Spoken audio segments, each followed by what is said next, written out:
Hello, everybody. Welcome back to the podcast. I'm your host, Noah Scher, and today I'm joined by Jake Demi, founder of Wenonah-Bookkeeping. After years working for firms like KPMG and Wipfli, he finally made the leap to launch his own firm a few years back and help small business owners do their finances right. Jake, very happy to have you on today. Thanks for having me. Appreciate it. Of course. So, Jake, I'd love to dive right in and kind of touch on your background a little bit. I know you've worked for some of the biggest names in accounting, KPMG, Wipfli, and that sort of thing. So, what made you decide to kind of step out and launch your own firm? And if you could tell us just a little bit about your background. Yeah, it's an interesting story because I was a below average student in college, barely made it through college. I think I had like a 3.15 GPA. And obviously I rounded that up to 3.2, on the job applications. But yeah, I even failed my tax class. Like I just was not, and I tried. Like it wasn't like I was partying in college. I actually tried. Was never like naturally book smart. Never super intelligent in any way, or at least by the standards of of what I was measuring myself against. But when I jumped into Wipfli, was the first public accounting firm I worked at. I struggled there too. Even a year into it, I got a notice from my boss, my manager, and he was like, "Jake, you need to pick it up. Like you're this is kind of like strike one. We want to see more from you. We're not super pleased with your performance." And I was trying. Like I was trying. I'm like, man, I'm just not cut out for life. Like um I'm not who I really wanted to be, and I was starting to doubt whether I had it in me to be successful in any way. And so I was in total survival mode for like the first 3 years. My confidence was really low. I was really happy to be making $54,000 out of college. To me, that was like 5 times more than I'd ever made in my life in a year. And so I was happy to be, to be providing for, I got married young, so to be able to provide for my wife. But it took about 3 years for me to like get comfortable in accounting because I just didn't understand debits and credits. It didn't click in my head on how to do accounting until 3 years in to public accounting. I was doing tax work. That's when I was like, wait, I think I get this. Like I think I know what a depreciation journal entry like means. Like I'm not just copying and pasting. I'm not memorizing things. And so, I went from like a survival mode to what I call like the arrival stage, where I was in survival. I was like barely making it, hoping I wasn't getting fired. And then the next phase was like I had arrived. Like I was able to get a job done from start to finish. I didn't have to ask a million questions. I was starting to get a little bit more confident. And that's when I asked for a raise from Wipfli, and I was like, I can ask for more money. And of course they said no. And so I was frustrated. I think I was making about 60 grand maybe, at the time. And so I went to KPMG because obviously the big four, they're going to pay a little bit more. And I went to KPMG and I got paid like 10 grand more. They had like a little sign-on bonus as well. So I go there and I felt like I was the best employee in my class. I totally owned the work. I was so good at it. But my one problem was I wasn't a good employee in the sense of I didn't like to be told what to do. I hated having like my manager. I mean, I won't name any names, but like my manager, I just wasn't a huge fan. I didn't feel like they valued me. I knew I was crushing the work, but I wasn't staying late. I wasn't going to the networking parties. It was all business for me. Like I was getting the work done. I was productive and I got what was on my plate. I got it done. And that's all that I thought mattered. And so when promotion season came around, everyone got promoted but me. And I was like, in my mind, I'm like, okay, I guess I've overinflated myself in my head. Yeah, I must think I'm better than I really am. And so I left KPMG. I was pretty frustrated by it. And plus the hours were terrible. It really wasn't for me. Big corporate world. And so in the back of my head, I'm like, maybe one day I want to start my own firm, like a tax firm. And so, but I was like, I need to work at a small firm to really understand the beginning to end of a client relationship. Like, what does it look like to do all the work? Because at KPMG, I was doing like a very high level tax work for big corporate clients, and I was a small, cog in the machine. So I worked at a small tax firm in New Jersey here, and it was cool. Like I got to work with some really cool people. I learned the basics of bookkeeping, of payroll, sales tax. I kind of learned a little bit of everything. But again, I still was a bad employee in the sense that I just didn't like to be told what to do. And so when COVID rolled around, I was pretty vocal about like like not being told what to do. And I didn't get vaccinated. I could say that publicly without being feeling ashamed because I know there's other people like me who got pressured into it. Yeah. But I chose not to get pressured into it, and I got a lot of like backlash for it. And I had to wear a mask when nobody else had to wear a mask, and I hated it. I hated the whole experience. I wasn't trying to like draw attention to myself, but I just didn't want to get the vaccine. So that was kind of like the last straw for me. Oh, and plus I was watching other businesses get all the grants, the ERC credits. They were getting the PPP loans, and I'm like, why am I as an employee not getting? And I mean, obviously we got the stimulus checks, which was cool, but I saw from COVID, I learned that businesses are favored over employees. And I also learned that employees are not in control of their lives at all. They're really, their employer is their uh, they're the ones who have control of your life. So at that point, I was like, I need to take control over my life. I'm tired of being told what to do. I need more freedom. I have a young family at home. I hate having to take PTO for when my wife's not feeling well or when, the kids are sick. Like I hated having to ask for permission or having to bill my time. So all that kind of led to me just having this itch to go on my own. And I never really knew what that'd be. Doing tax work was kind of intimidating to me. And I ran across this dumb bookkeeping ad on Facebook about how to start your own bookkeeping company. And I was like, in my head, it was like kind of dumb. Like, why would I, like, that's kind of beneath me. I just passed my CPA exams. And the idea of starting a bookkeeping company was just kind of low level work. I was doing tax returns, I was doing CPA level work, I was doing compilations, I was on track to being partner one day. And I never thought about a bookkeeping company. But when I did the math, when I looked at like the business model, it was like a no brainer for me. I bought into the bookkeeping business model, hook, line, and sinker. Because there's a few things about, and we can get into it more, but like bookkeeping is one of the best businesses you could possibly own, in my opinion, in my unbiased opinion. Recurring revenue is like awesome. There's not many businesses that have recurring revenue. Um, there are, but bookkeeping is really cool because it's fully remote. I don't have to go to clients to do the work. It's recurring monthly work, which is nice because I don't have to guess on how much money I'm going to make the following month. It's like a snowball. Every time I add a client, it just gets bigger and bigger. Hmm. And it's just the flow to bookkeeping, it's not super seasonal. It's not like tax work where I'm doing all the work at the beginning of the year. It's spread out throughout the year. And so the work, there's never like there's rarely an emergency. I don't work with deadlines. Everything I do is in my control, and that's what I love about it. So I gave you a lot there, but that's kind of a little bit about what drove me into starting my own business. I absolutely love hearing stories like that. Seriously, very inspiring.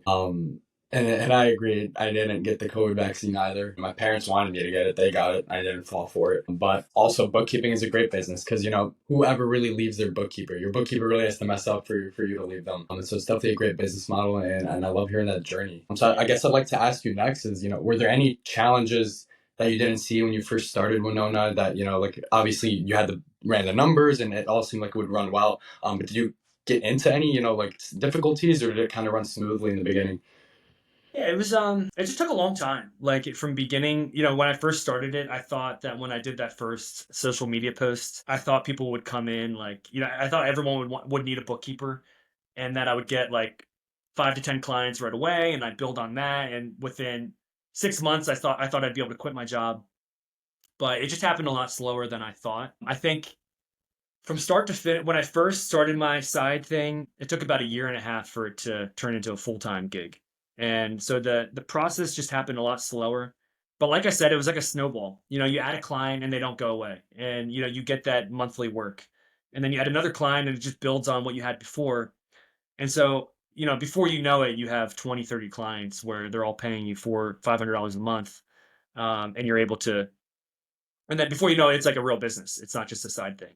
And so that's kind of what happened with me. And that was one of the biggest challenges though, is because every month you get in your head, you're like, am I cut out for this? Is this really the right business model? Is it going to ever pick up?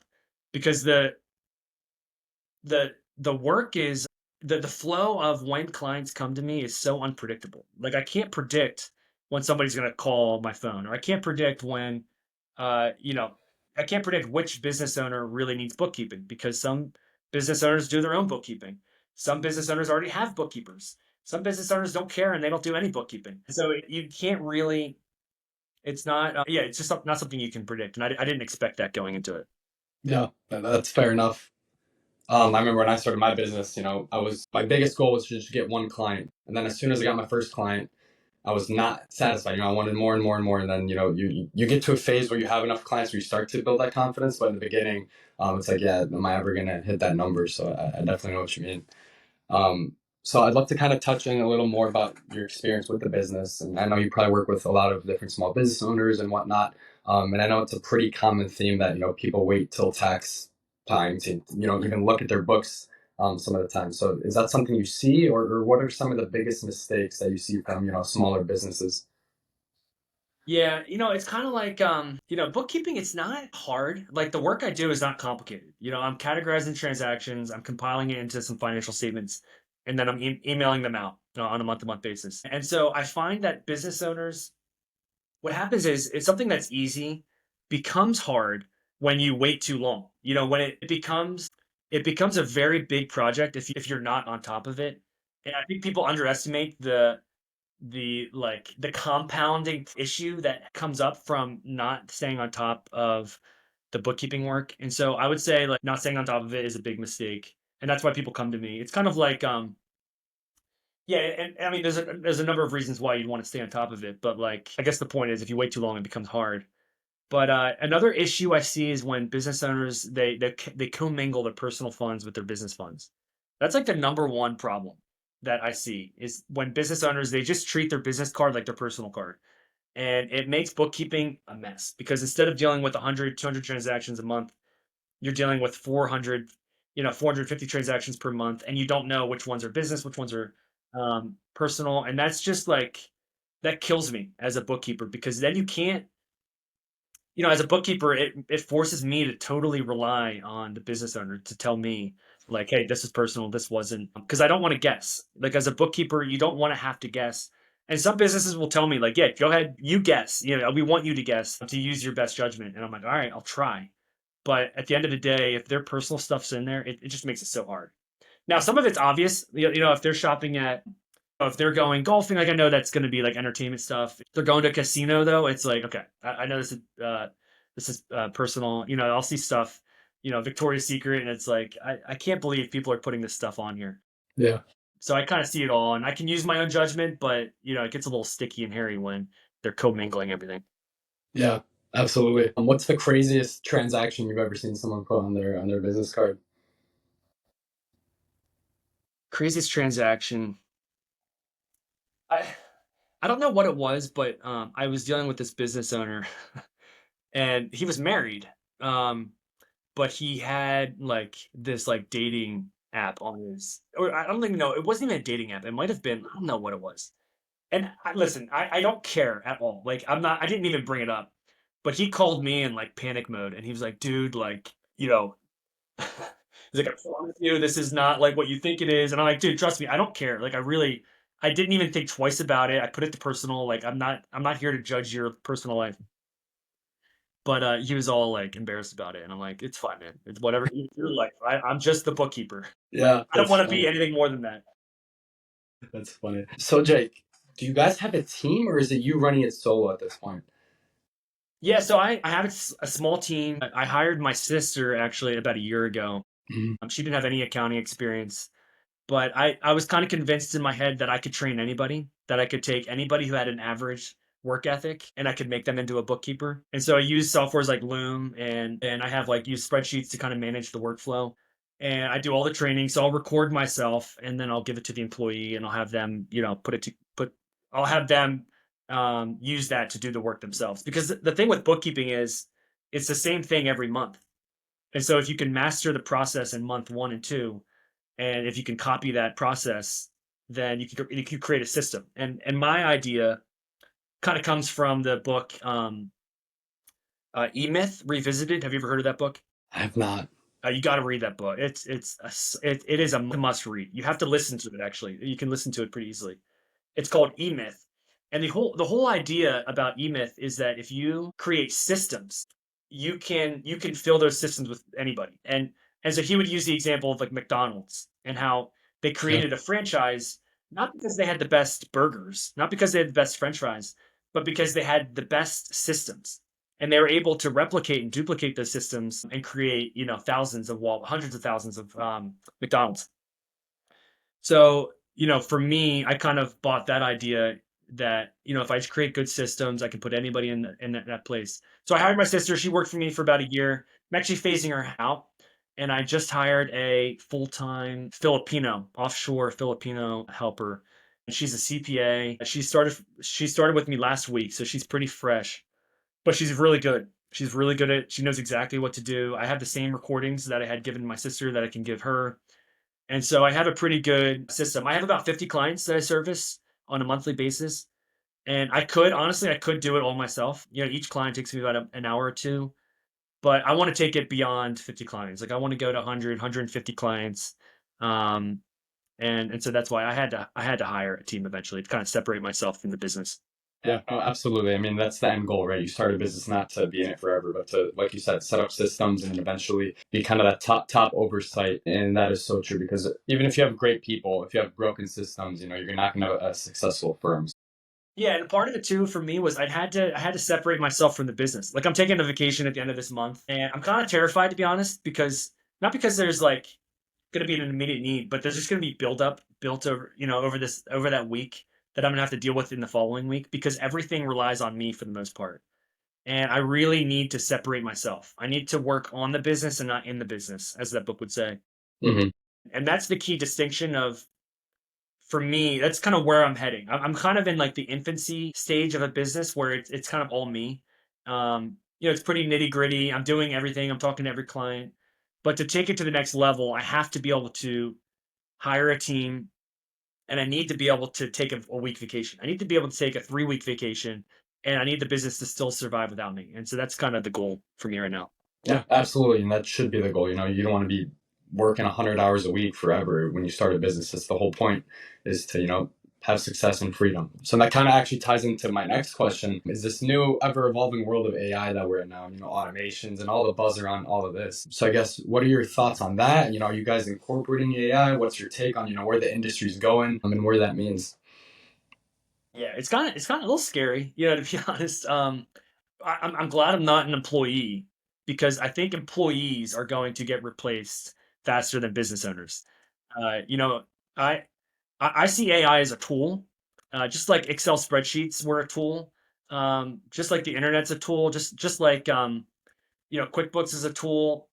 AI right now is an amazing tool that I use every day, constantly. I mainly use it for like communications. If I'm writing like a long email and I need to like revise it, or if I want to or even if I want to brainstorm in my own head about what I'm going to be doing, or I'm thinking about next steps, I'll use ChatGPT for that. I'll use it for some like higher level calculations if I need to determine like if I want to create an amortization table, for example, I'll use ChatGPT is decent at it. So yeah, that's kind of how I see it. I'm really interested. QuickBooks is unveiling a AI like remodel of their QuickBooks, and I'm really interested to see what that actually looks like because I think that bookkeeping will get replaced one day. At least like the manual grunt labor of it. Like what I do on a month to month basis is pretty simple. And so I think AI is going to eventually replace like the easy stuff in bookkeeping.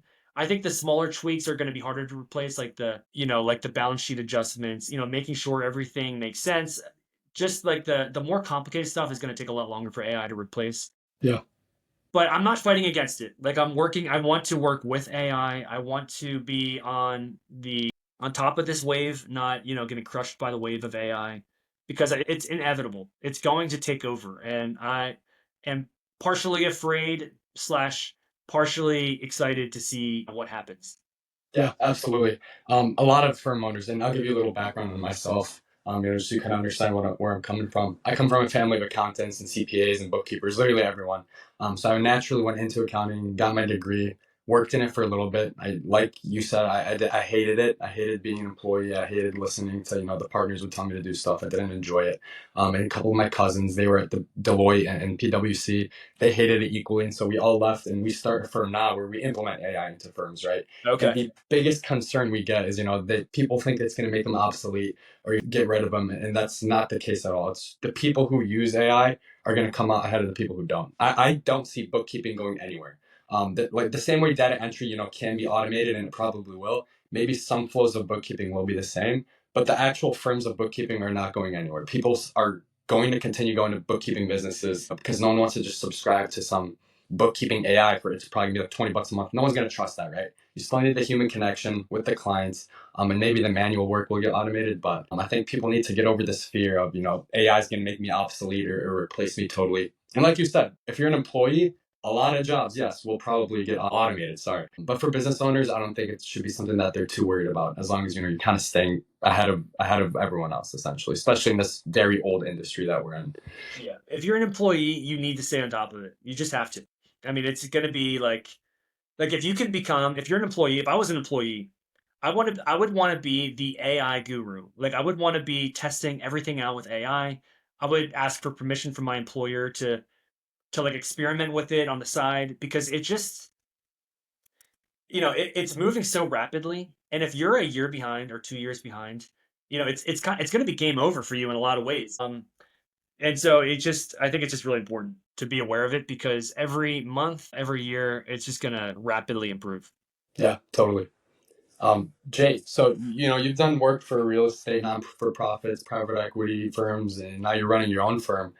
What's one lesson I think that you would say, throughout all of your experiences, that you would take away and give to someone who is maybe trying to start their own firm or has no idea what direction they want to go? If they want to start a firm or become an accountant or become a bookkeeper, what is your like golden advice, I guess?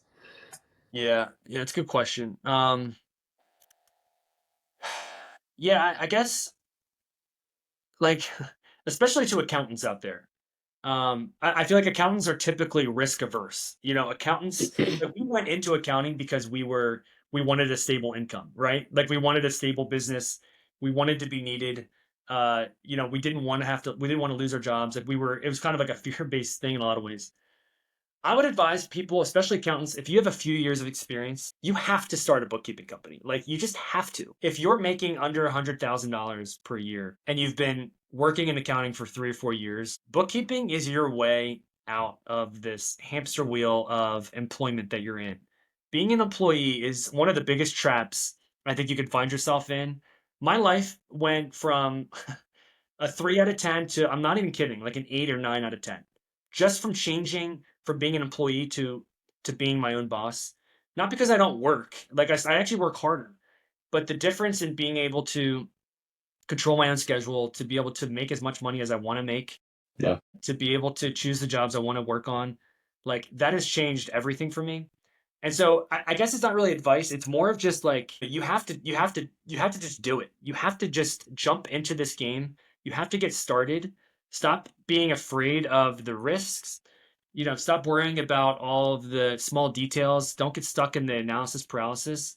Get that first social media post out there that you're starting your own bookkeeping business. Create that website. It's not going to be perfect and start looking for clients because there's so many businesses. Like I tell everybody to start a bookkeeping company because I'm overloaded. Like I have way too much work on my plate. And there are so many businesses that need good bookkeepers. And so if you're an accountant, you just have to do it. It is a gold mine. It is a gold mine. I went from making 80 grand as my salary 7 years in. It took me 7 years in public accounting to make it was about like $85,000 a year, including bonuses. And now 4 years into my bookkeeping business, I'm on track to make $250,000 in profit, like in profit.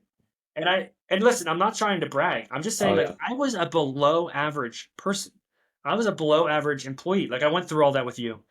And for me to be able to make that much money, like, blows my mind. Like, I'm still it's kind of new for me. Like, it's only been in the last year where it's really started to take off. But what I learned is that I had it in me from day one. Nobody saw the value. Nobody appreciated the value because I was stuck in their model.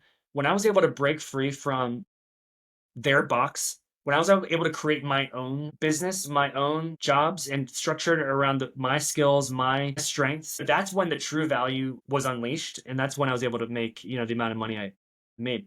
And so again, that's not really advice. It's not like a golden rule, but it's more of just a push to anybody who's listening to just you have to do it if you want to make it. If you want to put a dent in your debt, if you want to put a dent in your retirement, if you want to, have more control over your schedule, like you just have to do it.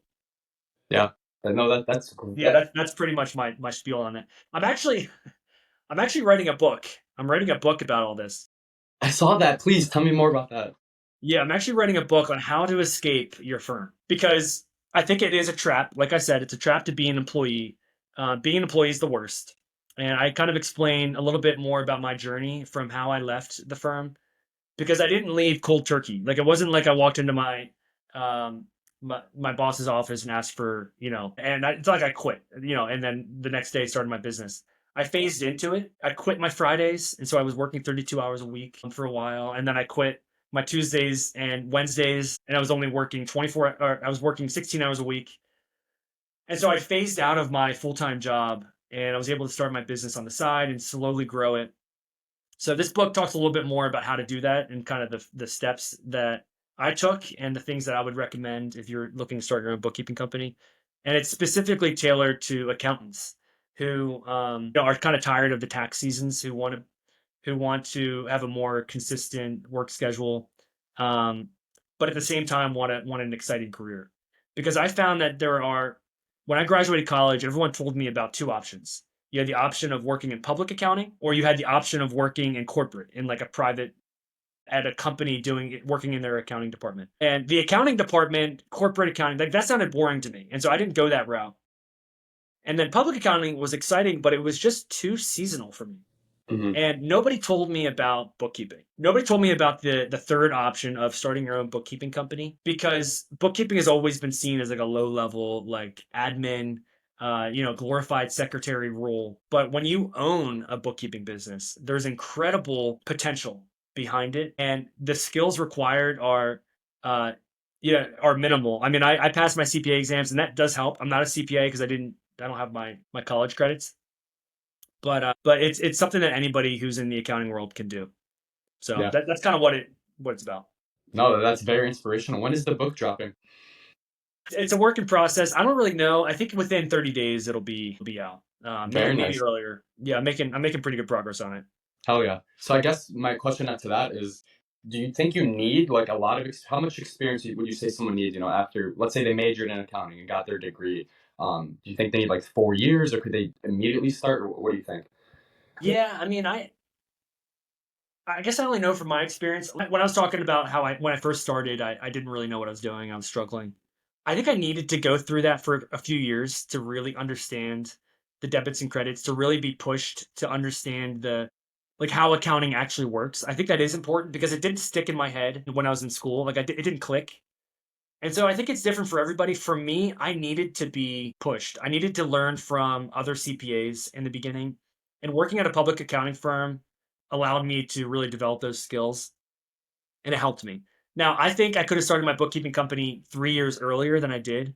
I don't think I needed to wait as long as I had waited, and I wish I had started sooner. And so that would be my advice to people: is that as soon as you feel confident that you know accounting, that's when you should start the bookkeeping company. It's hard to start a bookkeeping company if you don't have any accounting experience because you're going to see a lot, and you can do it, but you're not going to be a really good bookkeeper. You're going to be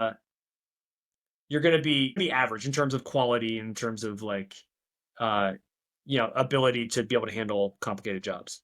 Yeah, totally. No, that is great advice. Kind of what you were saying earlier. It feels like it's all mindset, right? People have like so much fear and so much, I can't do this, I can't do that, until you actually just step out and, like you said, just do it and see where you land, right? Yeah, yeah, Yeah, yeah. You just got to do it. You got to totally. take the risk. Absolutely. Jake, this was a very great conversation. I learned a lot, and I think that I'm gonna probably tell my cousin to start a bookkeeping firm after this one. And for anyone who wants to learn more about, Winona bookkeeping, or, find your book when it releases, where's the best place to find you at? I'm pretty active on LinkedIn, so I've been posting there occasionally. There's my websites in my profile, so anybody can reach out to me on LinkedIn. I think my name's on this recording, so you can look me up. Hmm. And then yeah, buy my book. pretty excited about it. I think it's going to be a great tool for people who are kind of on the edge of whether they should do it or not, and they need that little push. It's part motivational, part practical, and it's just kind of my journey, and I think it's going to resonate with a lot of people. Yeah, absolutely. I will definitely be buying a copy as well. And to anyone who's listening, we'll make sure to drop everything in the show notes. Please go check out Jake if you guys need a good bookkeeper, or if you're someone who wants to start your own firm and need some advice and some practicality too. So please reach out to Jake. But Jake, this was a great episode. I appreciate you hopping on. Yeah, thanks, Noah. Anytime. Of course. Thank you guys. We'll see you in the All right, next man. one. Appreciate it.